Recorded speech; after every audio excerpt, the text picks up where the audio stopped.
to you. We're Top of the evening? Top of what? top of the morning. Top of the morning, yes. She's Irish for the day. I'm Irish, so everybody has to talk like this.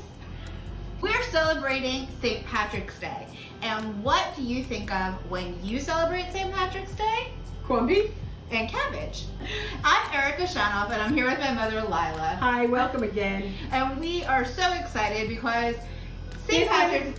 Before St. Patrick's Day, this is not your grandmother's tea party. That's why we're excited. And we're celebrating with an Irish-themed high tea. And so we're getting ready, and we're making corned beef and cabbage, but our way. Our way! So there's little leprechauns in my corned beef and cabbage. It makes it lucky. They're always after me, Lucky Charms. Let me get started by taking my cabbage, and I only needed a half of a little cabbage, a half of a red onion, and I cut up an apple, and Erika is going to try her hand. Hopefully she doesn't lose her finger or something else, or else it's going to be braised other things as well. And she's going to make very small dices of my apples. I'm allowed to chop again. I'm allowed to use a knife.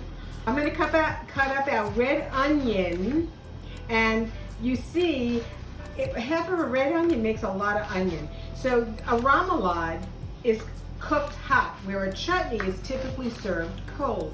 So this is why this is called a remoulade. A remoulade. Not marmalade. So I have my big frying pan, and let me show you. I'm going to show you this really close. A touch of canola oil. Cannoli oil. Cannoli oil. Can you imagine if a cannoli gave you oil? One of my favorite things, cannolis. So I'm going to put these onions, and this is going to be the first thing I'm going to fry up in my pan. I'm going to keep on bringing my pan over here for you to see. So I'm going to do the onions first because I want to actually caramelize the onions slightly. This way we don't get bad breath. What, you always have, but besides that fact. Do not. Oh, she almost poked me with that knife. It has nothing to do if you caramelize onion that you don't get bad breath. I don't know where she comes up with this stuff. I'll tell you a funny story. I once told my cousin, who was not a good cook, that she was telling me her husband doesn't eat this, he doesn't eat that. I told her to take a can of dog food. I did. Don't you follow my instructions. Do not do this at home. Do not do this. This is not child safe. Cut up an onion, caramelize it, put the dog food in, put some ketchup, and he'll love it. And she said to me, I have to go. And I couldn't tell her I was kidding. And I kept on trying to call her back and say, no, I was really kidding. But she told me she served it to her husband, and he loved it. So the only thing in a red cabbage you have to cut out is the heart. Not that it's poisonous like an artichoke. It's just not something, it's very bitter, you don't want to use it. But a red cabbage is very, very sweet. And that's why a lot of people love red cabbage. You can also use it to make a coleslaw and do a little corned beef Reuben sandwich if you prefer that. So this is going to be a nice hot remoulade. Ever since I started to make this remoulade, yeah, listen to her. She's been teasing me about this, and I don't know why. I think remoulade is a very nice name. It is. So, and Christina Aguilera thought so too. Hey, sister, soul sister. She said marmalade, you dummy. Are you sure? I think she said remoulade. No, she didn't say anything about a remoulade. We're gonna have to watch. We'll see. Would you please stop hailing that knife? That's why I don't let her do anything. She's not only a danger to herself, she's a danger to all those around her. If you wanted to, you could put this on a mandolin and not cut it by hand. You're gonna put this on a mandolin? Yes, you get a nice shredded cabbage. Mm-hmm. Let's talk about corned beef, baby. Let's talk about the sandwich. Okay. I always look for one of the flatter cuts of corned beef, and they've had beautiful corned beefs this week. So I bought, how many of them? 5. And I made one for you tonight. I use the low sodium chicken broth. Don't worry that it says chicken broth. It really has no taste in it. It's very, especially the low sodium. But I cook my corned beef in the low sodium all day yesterday. I put it up about 10 o'clock in the morning and I cooked it till almost 3, and it was so tender and soft. And then I let it get cold before I slice it. You could heat it. It stays so moist. Look how nice. I made it in a little microwave dish, and I put the slices of corned beef in with a little of the chicken stock. And this is really important if you're thick slicing your corned beef like we do when we make a slider, which is what this is going to be, versus putting it like really thin like deli meat, because then it makes it easier to digest and also chew. Absolutely. I always put my trilogy of spices, garlic, onion, and pepper in, but now I have some other things on the block here. I have it's probably 2 tablespoons of white wine vinegar. I have a half a cup of the same low sodium chicken stock and a 1/4 cup of brown sugar, and that's going to finalize and make my sweet and sour. Also gives a little extra brownness to all of this at the end, which will keep it nice and pretty. Just that little tiny brown.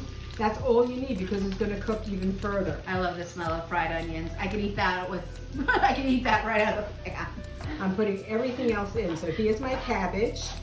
So I'm not putting any of that other stuff in at this point. I'm going to put my apples and my cabbage in. That's it. Now I'm going to go back and let this cook a little further. Wait, I got some more. So I want to speed this up, Lucy. Erica.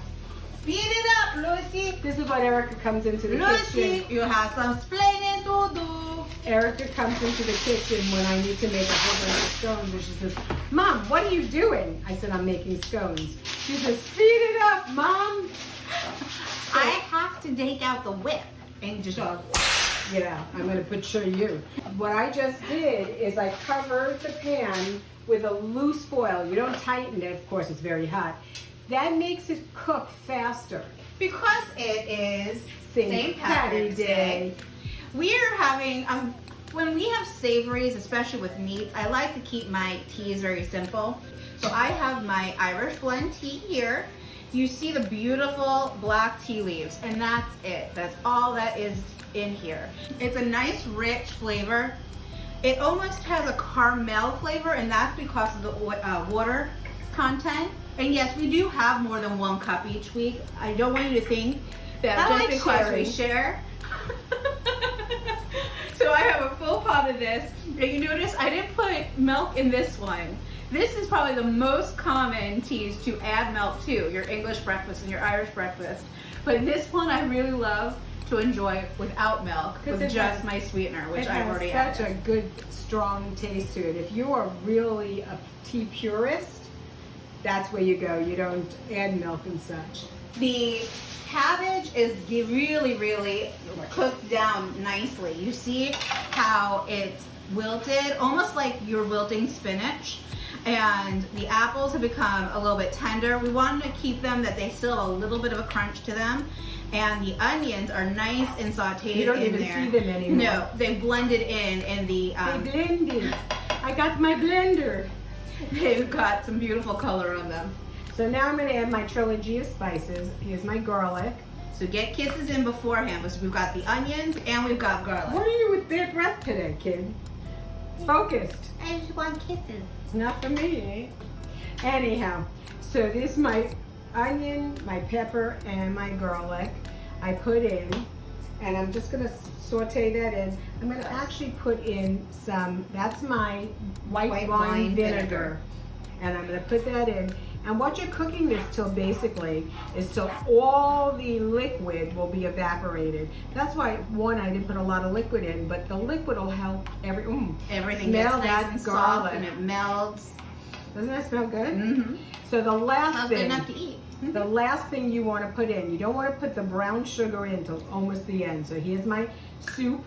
And the soup is... Here we go. That's a scoop. Soup. We love that new commercial. Scoop. Period.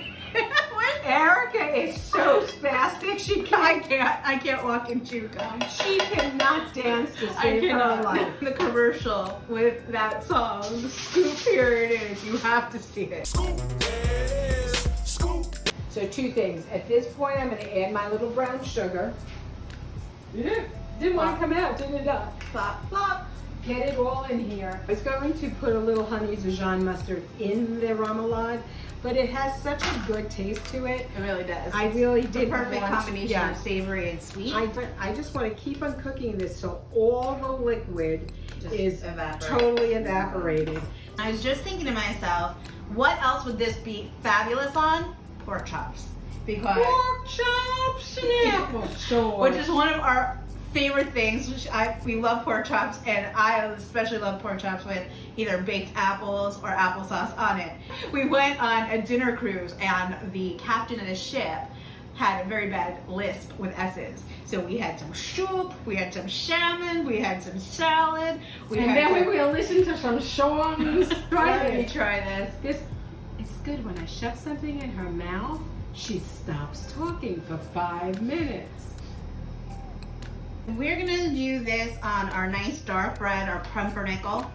We're Yeah. gonna do it open faced, but you can definitely turn it into a little sandwich if you prefer. Yes, but here's the nice slices of corned beef. Again, nice and moist because it is sitting in the nice chicken soup. Okay, I'm making a big sandwich because Erika is going to have a hard time putting it into her mouth, and we'll all laugh when she tries to do that. I got it a fork and knife. I'm going to put the beautiful remoulade on top. Look how beautiful that is. Isn't that pretty? Yeah. So give her a nice amount of remoulade. So I'm going to give you the perfect bite with all, I'm trying to get the onions and everything on there. So got a little bit of onion, a little bit of the apple, definitely some of the corned beef. Look how beautiful that is. It's falling off the sandwich. It's very soft. Everything, the veggies in it is very soft. So the corned beef is perfectly cooked, and it's so nice and juicy. The remoulade is just an enhancement. This corned beef can stand on its own because it's so moist, so soft. Really, you can cut through this with a fork. You don't need a fork and knife. But the purpose of cooking it in that chicken stock makes the corned beef. Right, Ed? It really does give it a nice extra flavor. And then you get the crisp apples and the savoriness of the onions and the cabbage. It really just makes a perfect bite. You could even, if you love your Swiss cheese in a different Reuben. way to do a Reuben, try this remoulade instead of your coleslaw, and then melt a nice piece of Swiss cheese or your favorite cheese. Yep. And it's the perfect bite. Anyhow, it's about time to say goodbye. We wish you good tea with good scones and good friends. And of course, a happy St. Patrick's Day, whether you celebrate or not. And always remember, Memories are made with every cup. tune in next Thursday, 7 p.m. here at Erika's Tea Room for the It's Not Your Grandmother's Tea Party. See you soon.